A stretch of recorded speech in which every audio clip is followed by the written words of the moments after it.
This is Alex English Class. 네, 안녕하세요. 반갑습니다. 제 이름은 알렉스라고 합니다.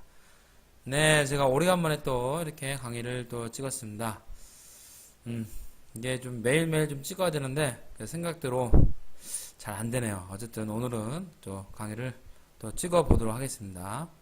오늘은, 문법, 사형식에 대해서 또 공부를 시작을 해보겠습니다. 그 전에 사형식 여러분들 기억나시나요? 사형식을 먼저 복습을 좀 하고 그 다음에 사형식으로 넘어가 보겠습니다. 사형식의 공식이 어떻게 됐죠? 자, 다시 한번 정리를 좀 해보겠습니다. 자, 사형식의 공식이 어떻게 쓰냐면 자, 주어 플러스 동사 플러스 뭐였죠? 목적어였죠? 목적어란 거는 우리말로 뭐뭐에게 자, 뭐뭐에게란 말이 있고 또는 무엇을 뭐뭇을 또는 뭐뭐를 라고 우리가 얘기를 했었죠. 기억나시죠? 그래서 우리가 동사 다음에 즉 이 목적어라는 거는 동사의 바로 뭐라? 대상이다. 그 대상이 되는 게 바로 목적어라고 했죠. 자, 그러면 한번 시작을 해보겠습니다. 그래서 한번 복습을 할 테니까 잘 한번 따라 보세요. 자, 그러면 이런 문장이 있다고 칩시다. 나는 당신의 생각을 받아들인다는 문장이에요. 내가 당신의 생각을 받아들인다는 문장입니다. 이 문장의 주어는 뭐죠? 예, 나는이죠. 동사는 받아들인다. 무엇을? 당신의 생각을. 자, 영어로 해보실까요? 네, 좋습니다. 어떻게 하면 되죠? 자, 이렇게 하면 되죠. I accept your idea. 다시 한번요. I accept your idea. 예, 이렇게 해야 되는 겁니다. 그 다음에 두 번째를 보시면 나는 물을 더 넣는다 라는 문장이에요. 이 문장의 주어는 뭐죠? 나는, 동사는 넣는다. 무엇을? 물을. 예, 물론 더 넣는다는 문장이 이렇게 하지만 어쨌든 물이 바로 목적어가 될 수 있겠죠. 자, 그러면 이걸 영어로 하면 어떻게 할 수 있을까요? 해보실래요? 네, 좋습니다. 어떻게 하면 되죠? 자, 이렇게 하면 되죠. I add more water. 다시 한번요. I add more water. 예, 이렇게 하면 되죠. 자, 그 다음에 나는 귀신을 무서워한다. 자, 이 문제의 주어는 뭐죠? 나는. 동사는 무서워한다. 무엇을? 귀신을. 그렇죠? 자, 그러면 이걸 또 영어로 표현을 하면 어떻게 할 수 있을까요? 네, 좋습니다. 어떻게 하면 되죠? 자, 이렇게 하면 되죠? I'm afraid of ghost. 다시 한번요. I'm afraid of ghost. 네. 여기서 뭐 be afraid of가 뭐뭐를 무서워하다는 의미이기 때문에 ghost가 바로 목적어 의미가 되는 거죠. 그래서 이거는 삼형식 문장으로 이렇게 우리가 만들 수 있습니다. 그렇다고 치면은 오늘은 저희가 사형식에 대해서 한번 공부를 해보겠습니다. 여기에 바로 사형식의 공식입니다. 자, 우선 주어가 온 다음에 동사가 오고 그러면서 이 IO라고 하는 건 indirector object라고 해서 우리가 간접 목적어라고 얘기를 하는 거고요. DO라고 하는 건 director object에서 우리가 지적 목적어라고 우리가 얘기를 할 수 있습니다. 자, 간접 목적어, 직접 목적어 참 좀 냉소하죠. 그래서 이걸 좀 편하게 좀 쉽게 어떻게 할 수 있는 방법이 없을까라고 생각해 봤더니요. 이렇게 표현을 하면 조금 여러분들이 쉽지 않을까라는 생각이 드네요. 간접 목적어를 사람 목적이라고 한번 해보고요. 직접 목적어를 물건 목적이라고 한번 한다면 조금 더 여러분들 좀 영어를 만들 때, 문장을 만들 때 좀 쉽지 않을까 해서 이렇게 만들어 봤습니다. 그래서 자, 예를 들면 나는 주는데 너에게 책 한 권을.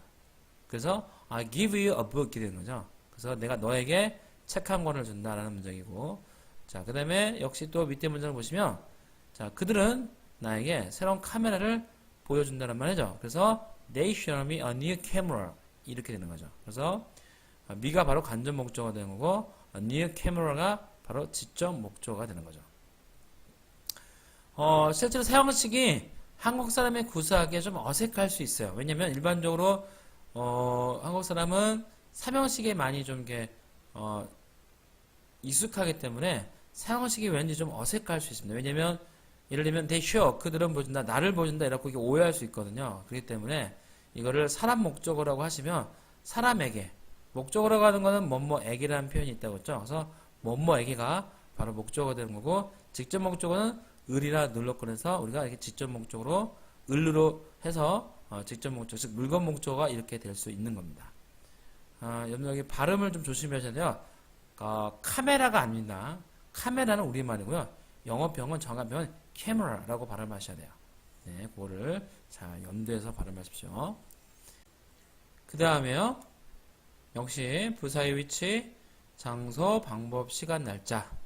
요거는 정말 중요합니다. 여러분들이 영어를 잘할 수 있는 항상 제가 강조하는 부분이 있죠.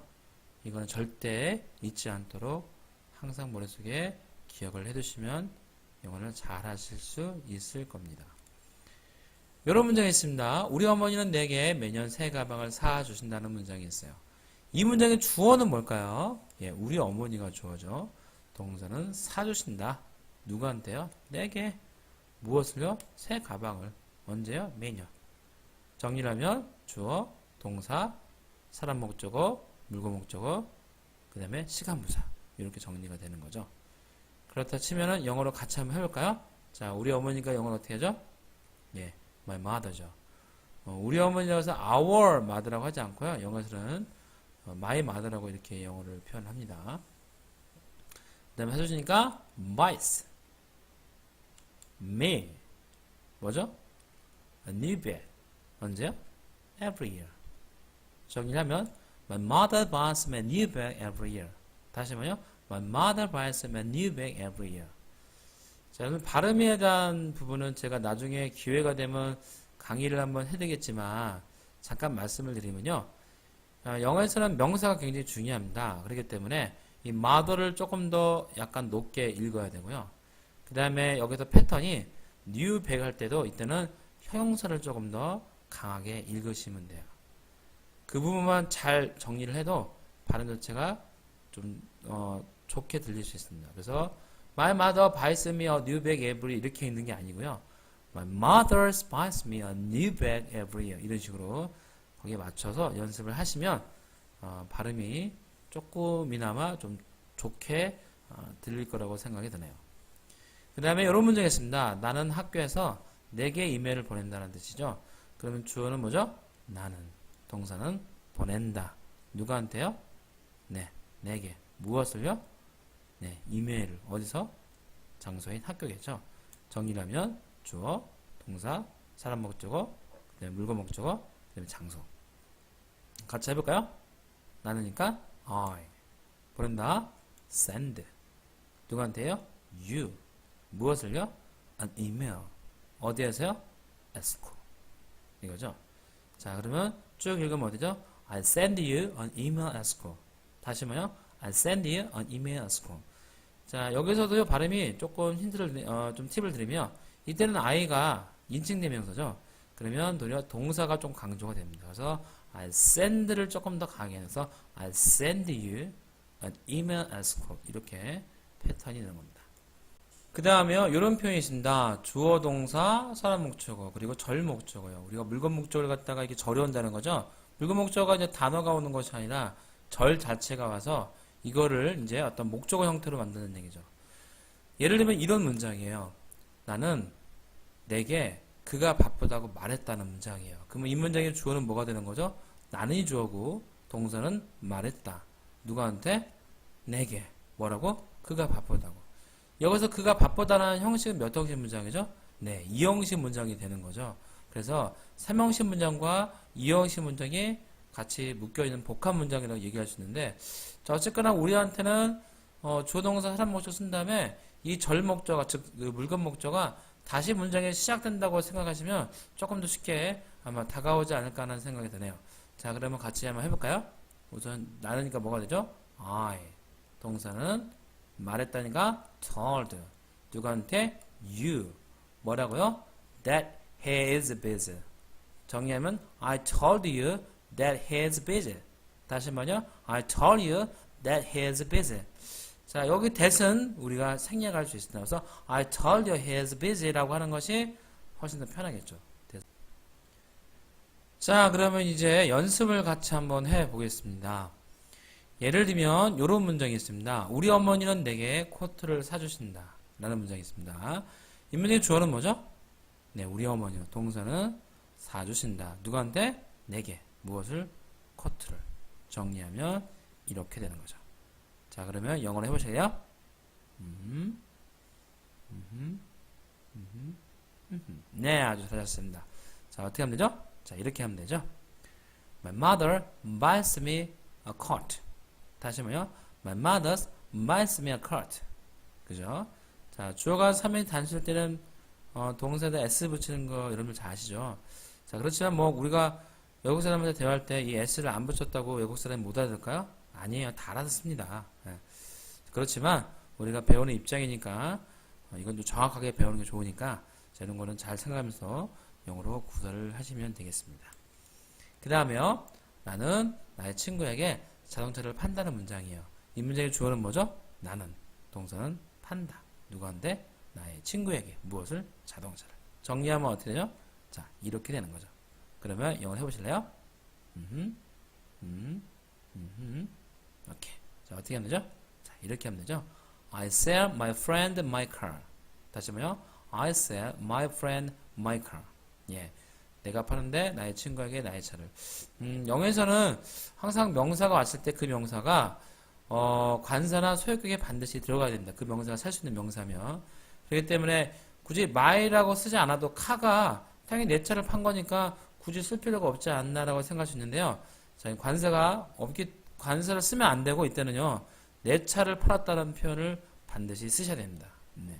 영어가 이런 것들이 영어가 조금 약간은 그냥 카라고 해도 상관이 없을 것 같은데 이런 소유격에 들어가는 거를 좀 조심해 주셨으면 좋겠습니다. 그 다음에 우리 아버지는 내게 새 가방을 사주신다. 이것도 그렇게 어렵지 않죠. 주어가 우리 아버지는, 동사는 사주신다. 누구한테? 내게 새 가방을. 해보실래요? 정의라면 이렇게 되는 거죠. 해보실래요? 네. 어떻게 하면 되죠? 자, 이렇게 하면 되죠. My father buys me a new bag. 다시 뭐요? My father buys me a new bag. 그 다음에요. 우리 선생님은 내게 질문을 물어보신다는 문장이 있습니다. 이 문장의 주어는 뭐죠? 우리 선생님은, 동사는 물어보신다. 누구한테? 내게 무엇을? 질문을. 정리하면 이렇게 되는 거죠. 자, 영어로 해보실래요?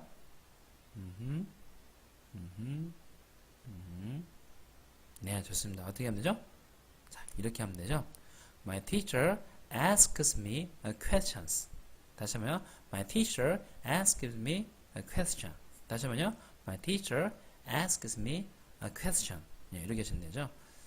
자, 그 다음에 마지막으로 그는 내게 그가 배가 고프다고 말을 한다. 자, 그러면 역시 절이 사물 목적어가 되는 거죠. 그래서 주어는 그는, 동사는 말한다. 누구한테? 내게. 뭐라고? 그가 바쁘다고.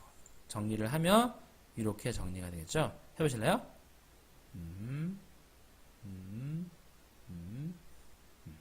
좋죠? 어떻게 하면 되죠? 자, 이렇게 하면 되죠. He tells me that he is hungry. 다시 한번 He tells me that he is hungry. 이렇게 하시면 되죠. 지금 제가 설명을 안 드린 게 좀 있습니다. 이걸 좀 설명을 드리면 우리가 일반적으로 지금 공부하는 거는 사형식 문장이잖아요. 그런데 요 사형식 문장을 요 사형식 문장을요 우리가 이거를 삼형식으로 바꿀 수가 있습니다. 예, 삼형식으로 역시 우리가 바꿀 수 있는데 그게 무슨 뜻이냐면요. 사형식은 아까 뭐라고 했죠? 주어 다음에 동사 다음에 뭐라고 했죠? 간접 목적인 바로 사람 목적을 쓴 다음에 직접 목적인 사물 목적어를 뒤로 쓰면 되는 거죠. 이게 사형식 문장인데 이걸 삼형식으로 바꿀 때는 어떻게 하면 되냐면요. 이 간접 목적어를 이렇게 뒤로 보내면 됩니다.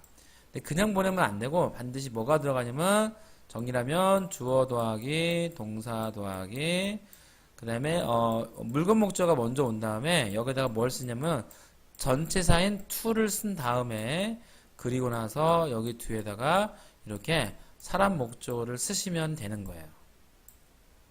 이게 무슨 뜻이냐면요. 자, 제가 한번 예문을 한번 통해서 정리를 한번 해드리겠습니다. 요거는 제가 지금 이거를 작업을 제가 못했는데요. 간단하게만 설명을 하고 넘어가겠습니다. 뒤로 잠깐만 빼볼게요. 제가 뒤로요. 예를 들면 요 문장을 볼까요? 요 문장을 좀 제가 볼게요.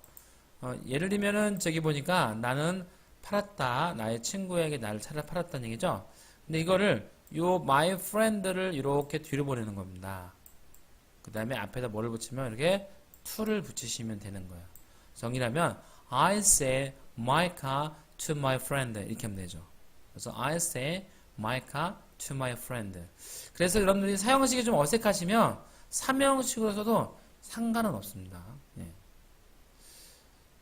저도 이렇게 사형식으로 잘 말을 하지 않는 것 같아요. 일반적으로 삼형식으로 보통은 잘 말을 하는데 어쨌든 외국 사람이 사형식으로 말을 하기 때문에 우리가 이거를 무시할 수는 없겠죠. 네. 그 다음에 여기 3번을 또 보실까요? 3번을 보시면 마찬가지로 이 사람 목적어를 이렇게 뒤로 보내서 하면 되는데 이때는요 to를 쓰면 안 되고 이때는 for를 쓰셔야 돼요. for 이렇게 무슨 얘기냐면 my father buys a new bag from me라고 쓰셔야 됩니다. 왜 그러냐면 by가 오는 경우는 to를 쓰는 것이 아니라 for를 씁니다. 그래서 이걸 어법적으로 이런 동사가 몇 개 있는데요. by와 또 뭐가 있냐면 자 make make라는 동사와 그 다음에 get이라는 동사가 있습니다. get이라는 동사가 있고요. 네, 물론 여러 가지가 있습니다. 기타 등등은 더 있는데 뭐 굳이 그거를 여러분 시험 볼 게 아니기 때문에 뭐 다 알 필요는 없고요.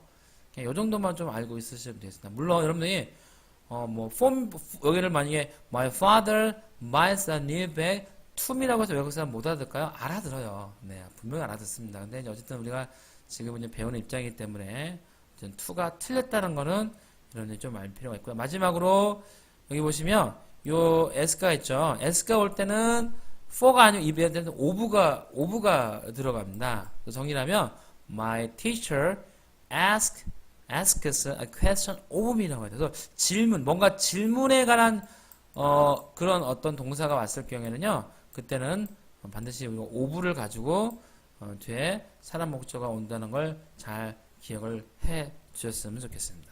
자, 그래서 오늘 사형식의 강의는 여기까지 하겠습니다. 다음 또 5형식에서 다시 또 만나보겠습니다. 바이바이. See you next time.